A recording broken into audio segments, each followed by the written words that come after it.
अपने इस YouTube channel पे। दोस्तों आज अपन आगे चर्चा करेंगे अपने लाइब्रेरियन का जो सिलेबस पढ़ रहे थे उसी के अंदर। तो सबसे दोस्तों एक सूचना थी कि लाइब्रेरियन ग्रेड 3 से संबंधित 15 टेस्टों की टेस्ट सीरीज का जो अनाउंसमेंट हमने किया था वो हमारे ऐप पे लाइव है। आप जब भी चाहें उसको आप परचेज कर सकते हैं। परचेज करने के लिए या तो आप गूगल प्ले स्टोर पे जाएंगे, वहाँ से नोबल इंस्टीट्यूट सीकर के नाम से हमारा ऐप डाउनलोड कर सकते हैं, या डिस्क्रिप्शन के अंदर ऐप का लिंक दिया गया है, वहाँ से भी आप वहाँ क्लिक करके भी आप ऐप को डाउनलोड करके इस कोर्स को खरीद सकते हैं। फिर भी अगर कोर्स को खरीदने से संबंधित, टेस्ट सीरीज को खरीदने से संबंधित किसी भी तरीके की आपकी प्रॉब्लम होती है तो आप हमें हमारे हेल्पलाइन नंबर पे कांटेक्ट भी कर सकते हैं, जो हमारे वीडियो के नीचे आपको दिए हुए मिल जाएंगे। डिस्क्रिप्शन में भी हमारी हेल्पलाइन नंबर दिए गए, वहाँ से भी आप नंबर लेके कॉल हमें कर सकते हैं। तो दोस्तों शुरू करते हैं आज की कक्षा बिना किसी देरी के। तो आज का अपना टॉपिक रहेगा modes of formation of subjects, Hindi में जिसको बोला जाता है विषय निर्माण विधि। मतलब विषय का जो निर्माण होता है वो कैसा होता है, उससे संबंधित जो बातें हैं वो अपन इस टॉपिक में पढ़ेंगे। तो दोस्तों सबसे पहली बात आती है कि ज्ञान जगत निरंतर गतिशील रहता है। कहने का मतलब होता है कि ज्ञान जगत जो है वो गतिशील रहता है, गतिमान रहता है, उसमें परिवर्तन होता रहता है, या कह सकते हैं कि उसमें जो कुछ ना कुछ अपडेट होता जाता है, जिसके कारण होता क्या है कि अनेक मौलिक व यौगिक, देखो मौलिक बेसिक सब्जेक्ट, कंपाउंड सब्जेक्ट और मिश्रित विषयों की उत्पत्ति क्या होती रहती है, उत्पत्ति होती रहती है। मतलब बेसिक सब्जेक्ट, आपके कंपाउंड सब्जेक्ट, इन सब की उत्पत्ति किस वजह से होती है, क्योंकि ज्ञान जगत निरंतर क्या रहता है, गतिशील रहता है। अब देखो नवीन विषयों की उत्पत्ति का मूल कारण है क्या, मानवीय शोध और नवीन जिज्ञासाएं। मनुष्य के अंदर जो मन की जो जिज्ञासाएं हैं वो कभी खत्म नहीं होती, वो आगे से आगे जानने की इच्छा रखता है। तो उसी तरीके से उन इच्छाओं को पूरा करने के लिए वो हमेशा क्या करता है, नई नई शोध करता है, प्रयोग करता है, और उन प्रयोगों का जो परिणाम आता है तो वो क्या करता है, अपना उसके पास जो बेसिक जो नॉलेज होता है उसमें कुछ ना कुछ अपडेट होता है, और उसी अपडेट होने की वजह से क्या हो जाता है, एक नए विषय का निर्माण हो जाता है। अब देखो ज्ञान जगत के बिना तो वर्गीकरण और ये विषय निर्माण विधि के बिना पुस्तकालय वर्गीकरण संभव नहीं है। आगे चलते हैं। अब देखो स्टार्ट करते हैं इस टॉपिक को। मेन टॉपिक का मेन बिंदु अब आ गया अपने सामने। देखो 1950 में सर्वप्रथम रंगनाथन ने 4 प्रकार की विषय निर्माण विधियों को प्रतिपादित किया। तो देखो क्वेश्चन एक ही है कि सर्वप्रथम विषय निर्माण विधियों को प्रतिपादित किसने किया, तो देखो ये आपने रंगनाथन महोदय, इन्होंने इसको प्रतिपादित किया। कब किया, 1950 में किया। कितने प्रकार की थी, 4 प्रकार की थी। अब देखो ये जो प्रतिपादित किया, इनका प्रकाशन कब किया, ये बात ध्यान में रखने वाली है कि इनका प्रकाशन कब किया। तो इनका 1957 में तो किया गया, और कहाँ किसमें किया, प्रोलेगोमेना टू लाइब्रेरी क्लासिफिकेशन नाम की पुस्तक है, 1957 में उसमें इसको इस संस्करण में उसको प्रकाशित किया गया। अब वो 4 हैं कौन कौन सी विषय निर्माण विधि, उसके बारे में देखो। सबसे पहले अबद्ध विषय संयोजन विधि या शिथिल समुच्चय विधि। दूसरा है स्तरण परतबंदी या पटलीकरण। देखो स्थल परतबंदी मतलब परत दर परत का जो होता है, एक परत उसके ऊपर दूसरी परत चढ़ा देते हैं, तो पटलीकरण कहलाता है। लेमिनेशन जिस तरीके से अपन बोल सकते हैं वो ये कहलाता है। नेक्स्ट है विच्छेदन, और उसे आगे अनाच्छादन। तो ये 4 होगी। देखो पहला शिथिल समुच्चय, दूसरा आपका पटलीकरण, तीसरा आपका विच्छेदन, और चौथा आ गया अनाच्छादन।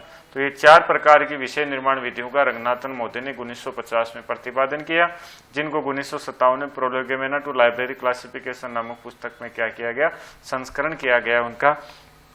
दोस्तों ये थी 1950 और 1957 से संबंधित। अब देखो 1960 में रंगनाथन महोदय ने 2 अन्य विधियां दी, आसवन व विलेन का भी निर्माण किया।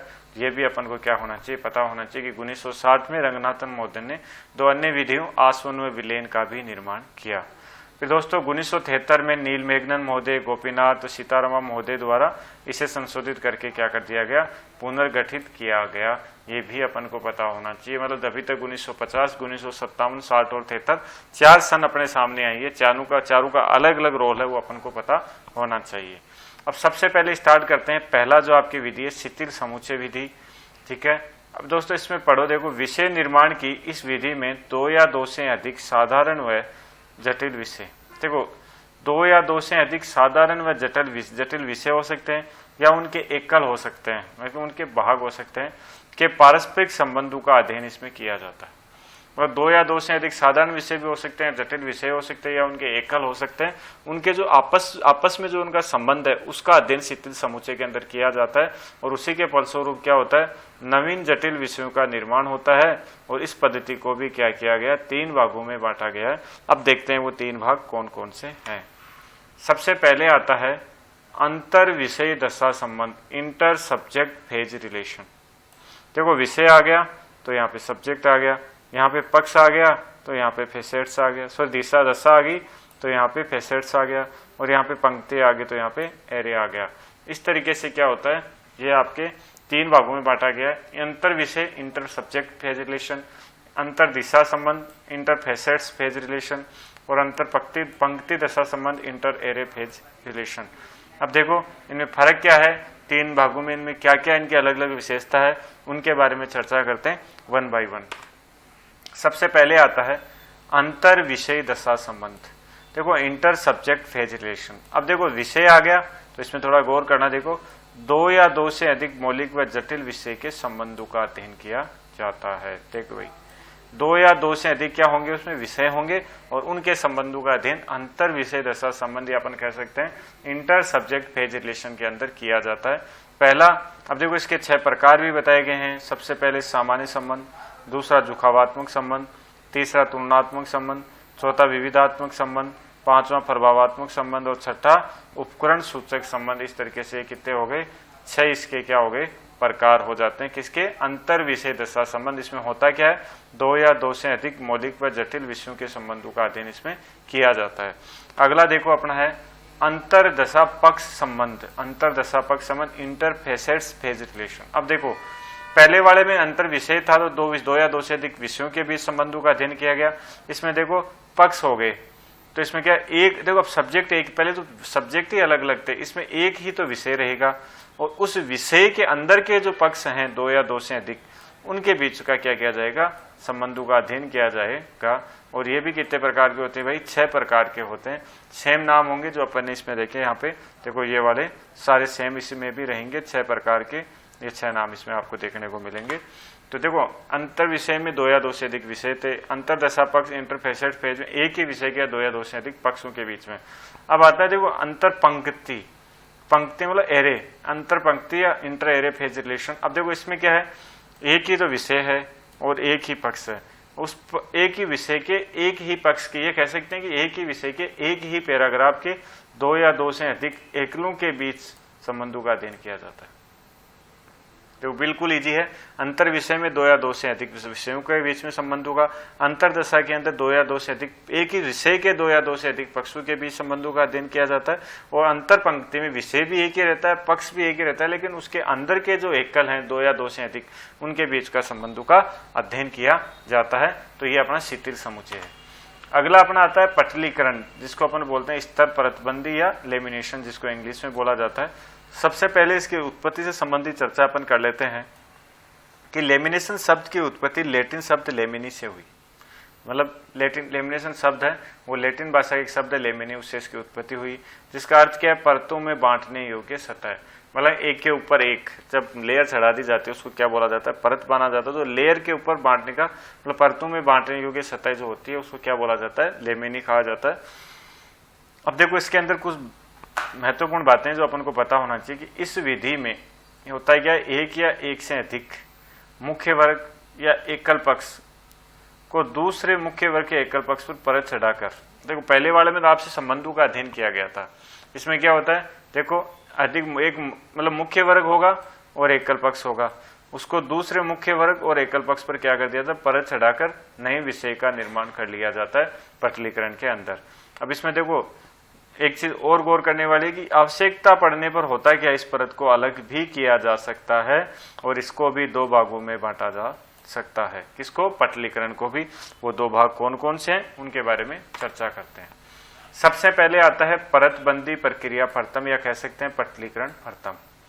इसमें क्या होता है, देखो एक अथवा एक से अधिक एकल पक्षों को एक मुख्य विषय के रूप में परतबंद किया जाता है।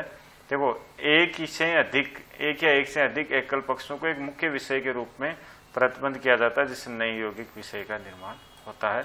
मतलब एकल क्या होगा, एक विषय के अंदर एकल होते हैं, उनके एक विषय, उनका क्या किया जाता है, एक मुख्य विषय के ऊपर उनकी परत चढ़ा दी जाती है।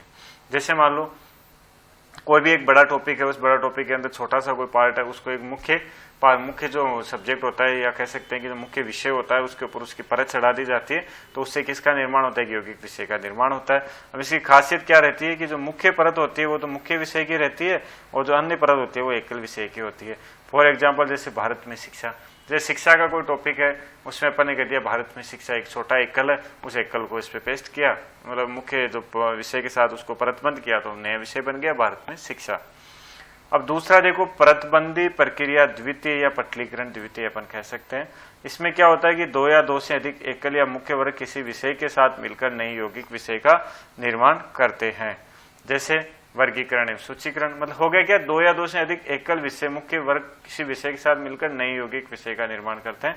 ये आपके किस में होता है, मतलब परतबंदी प्रक्रिया द्वितीय या पटलीकरण द्वितीय का भाग होता है। कुल मिला के इसका निष्कर्ष ये निकलता है कि इसमें क्या किया जाता है, एक विषय पे दूसरे विषय का, हो सकता है किसी विषय की, हो सकता है उसके एकल्स की या पक्ष की, क्या कर दी जाती है, एक परत चढ़ा दी जाती है, उसी से क्या होता है, एक नए विषय का निर्माण होता है। तो दोस्तों ये अपना हो गया पटलीकरण से संबंधित। अब आगे के जो टॉपिक्स है वो अपन अगली कक्षा में देखें, उससे पहले एक बार दोबारा देख लीजिए, लाइब्रेरियन ग्रेड 3 15 टेस्ट सीरीज से संबंधित कोर्स आपके हमारे ऐप पे लॉन्च कर दिया गया है, आपको मिल जाएगा। ऐप को डाउनलोड करने के लिए प्ले स्टोर पे जाइए और नोबल इंस्टीट्यूट सीकर करके आप ऐप को डाउनलोड कर सकते हैं, या वीडियो के डिस्क्रिप्शन में भी ऐप का लिंक दिया गया है, वहाँ से भी आप क्या कर सकते हैं, ऐप को डाउनलोड करके इस कोर्स की टेस्ट सीरीज का फायदा उठा सकते हैं। तो दोस्तों मिलते हैं अगली कक्षा में, तब तक के लिए नमस्कार, जय हिंद, जय भारत।